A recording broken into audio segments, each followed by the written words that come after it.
Is there some kind of problem between Trump and Vivek? Let's talk about it.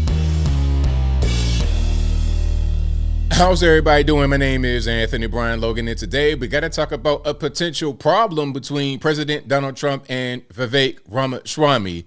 There's been some back and forth on the internet. There's been some questions asked of Trump and Vivek out there on the campaign trail, and there's some confusion. People are saying that Vivek's not loyal, Trump's not loyal, all this and that and the third. Now, I'm here to bring a little bit of clarity from at least my point of view on the whole situation. But first things first, let's back up. Now, we all know Trump is running for president. So is Vivek Ramaswamy. Now, Vivek has been supportive of Trump, although Vivek's trying to become the president himself. The whole Colorado thing, he said in solidarity with Trump, he would be withdrawn from the Colorado ballot voluntarily. And he said the same thing about other states. He's been a strong Trump supporter, although he has his own campaign he's running. Now, Trump has come out and attacked Vivek on Truth Social. We'll get to that in a minute.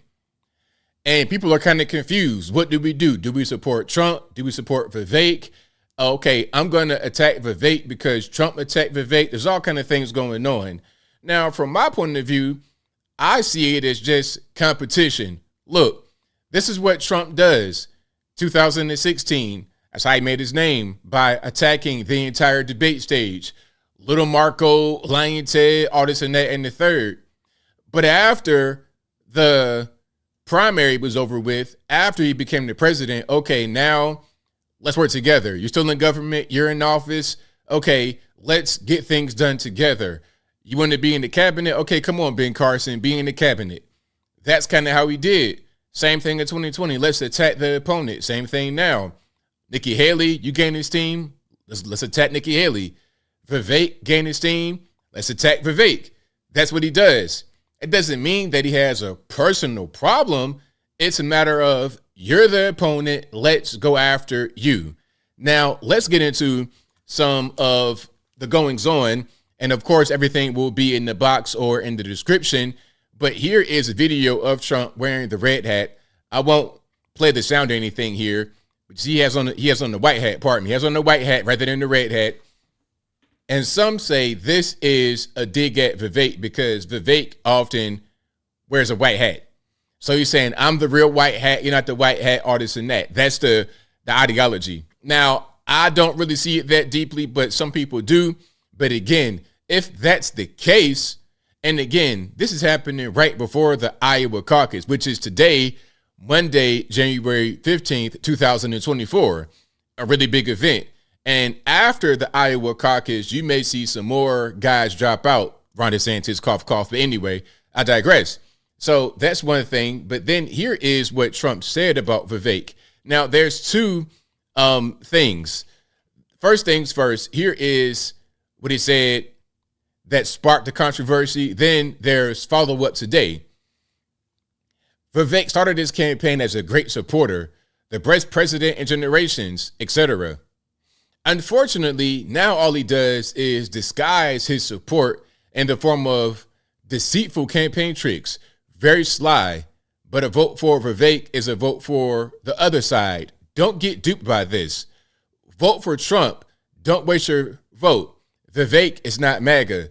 The Biden indictments against his political opponent will never be allowed in this country. They are already beginning to fail. MAGA. Now, here's the thing about it. Do you think Trump would say vote for somebody else other than him? He is running for president. He's going to say vote for me. This was posted on Truth Social. He has been unbanned from Twitter. Why is he not putting it on Twitter? Because that's the opponent. I have Truth Social. That's my company. We are Twitter competitors. So I'm not going to use Twitter. Nothing against Elon. Nothing against the good guys and girls over there. But Trump says he's going to use his own company to put his stuff out as they are a competitor. Same thing with Vivek. Okay, you're gaining steam. You're gaining popularity. But I want everyone to vote for me, not you. That's what that means. And I think Vivek is pretty good. He has some flaws. I'm not quite 1,000% sold on him.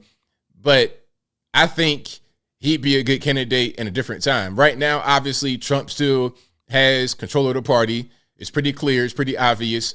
But Vivek, I think at one point would be a good candidate. Maybe even for a vice president pick for Trump. And let's continue here. A vote for Vivek is a wasted vote. I like Vivek. See what he says? He says he likes him right there, so that's not really a beef thing. I like Vivek, but he played it too, quote unquote, cute with U.S. caucus tonight. Vote for Donald J. Trump. Build up the numbers. In November, we must take our very troubled nation, a nation in decline, back from crooked Joe Biden and the radical left Democrats and thugs who are destroying it, MAGA. So that's him, again, doubling down on what he said previously. All right, you see the timestamps? That's 1 day ago, and this screenshot was taken an hour before. It was an hour before it was posted, the screenshot was taken. All right, so that's what's happening. Now, let's get into some of what Vivek's been saying out there on the campaign trail so you kind of get an idea of what he's up against. You know, in the Iowa caucus. I think it's going to be pretty interesting tonight what happens as a result of that. But let's watch this. And let's get a little bit of sound. Let's check it out. Campaign, you've supported President Trump despite running yourself. Yep. But many Republicans have cited his prosecutions and other legal issues as something that's a barrier, like the deep state or Democrats making sure he can't be president again. But President Trump's response has been calling himself a fighter, someone who can fight that. So why do you think, in the midst of President Trump running his own campaign, that you're the person best suited to fight for the conservative agenda? Very good question. Thank you. That's a very fair question, and I appreciate that. On the eve of the Iowa caucus, you have a decision to make tomorrow night. More than anybody else in this race, I have respected Donald Trump and his legacy because it's the right thing to do. He was an excellent president because he kept us out of war and he grew this economy. And I respect him now, and I will respect his legacy when I'm your next president. I have defended against these unconstitutional persecutions against him. I went to the Miami courthouse in that first federal prosecution to stand against this. I issued that day a FOIA demand, a Freedom of Information Act request, to tell us the truth. Again, a law that requires the government to tell you the truth. What did Biden and Merrick Garland tell Jack Smith? Tell the public that. Earlier this week, I personally filed an amicus brief with the U.S. Supreme Court, laying out what I view as the best legal arguments for why they have to overturn Colorado's disastrous decision. And I felt an obligation to do that for this country because I don't know if Trump's team will make those arguments, but they deserve to be made to the U.S. Supreme Court because it's about our country. So I've done everything in my power to push back against this. But at a certain point now, we have to open our eyes, people. First the protests, then the civil suits, then the state-level prosecution, then the first federal prosecution, then the second one. Now no prosecution at all. Now forget the judicial system altogether. Just take them off the ballot. And I've said every Republican should remove ourselves, myself included, from any ballot that wrongfully eliminates Trump from our primary to stand against election interference, because it's the right thing to do. But all of this is just last year. I think that's just the tip of the iceberg. We saw last time it was a man-made pandemic and a rigged election, at least by big tech, if not worse. This time, I believe these people will stop at nothing, and I mean nothing, to keep this man away from the White House. And he has some good points here. He has some really good points. I kind of want to step in right here. I don't like when people talk about rigged elections because even if you think there was some funny stuff going on, when you say it was rigged, what that does is it decreases voter turnout. What's the point of you even going right here and talking if you think that the election can be rigged? Why even run a campaign? Why do any of this at all if you think that it's for nothing? I'm not saying he thinks that, but when you say something like that, the message is there's no point in voting because it's all rigged. You see what I'm saying? But beyond that, what he's talking about as far as all the effort they're going through to keep Trump away from the office is correct. It's 100% correct. So maybe the moral of the story, the point he's making is, hey, they are going to do whatever it takes to keep this man away from the office. So if that is continuing, what are you going to do? Are you just going to put all your faith in this one person? Or are you going to try Vivek Ramaswamy? I mean, I'm not sure that's a really great argument, but The things he's saying, I agree with about 80, 90%. I think he is a good speaker, a good politician. President, I'm not really sure. Right now, obviously, it's not going to work out because Trump is in the lead. And I'll leave the rest of this video in the box. As I close, I think that Trump's in the lead. He's been a pretty good supporter of Trump, although he has his own campaign. And there's going to be some back and forth between them because it's a matter of, hey, I'm running. I want to be the president. He's running. He wants to be the president. So at a certain point, we got to compete with each other.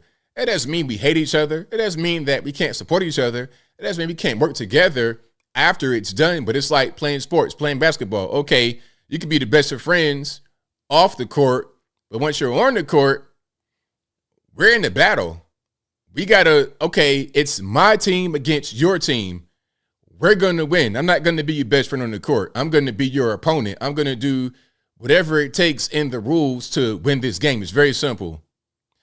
But I think I'll leave that right there for now. And what say you? What's your take on Vivek? Do you think he's a snake, a traitor, a turncoat, or anything like that?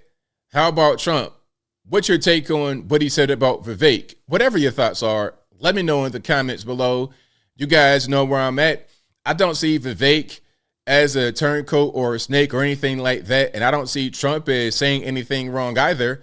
I think they are they're in a race to try to become the president. And if you have more than one person on the same side going for the same job, it's competition. That's all there is. I can compete with the next person. It's just like having a debate. When I go on television sometimes and debate with people, we could have a great off-the-air conversation. We could be the best of friends, go out, have something to eat, get something to drink, whatever. But once we're on television having the debate, we're going to debate. And we're going to debate strongly. I'm not going to give you any kind of grace because you're my friend or because I like you. We can save all the niceties for when we're off the air and when the debate is done. Same thing with them. Let's save all the niceties for when the race is over. Either you win or I win. It doesn't matter. Afterward, let's talk friendly only at that point. Whatever your thoughts are, please let me know in the comments below. And that's all I got to say for this video. If you like what you heard, please comment, rate, share, and subscribe. Peace.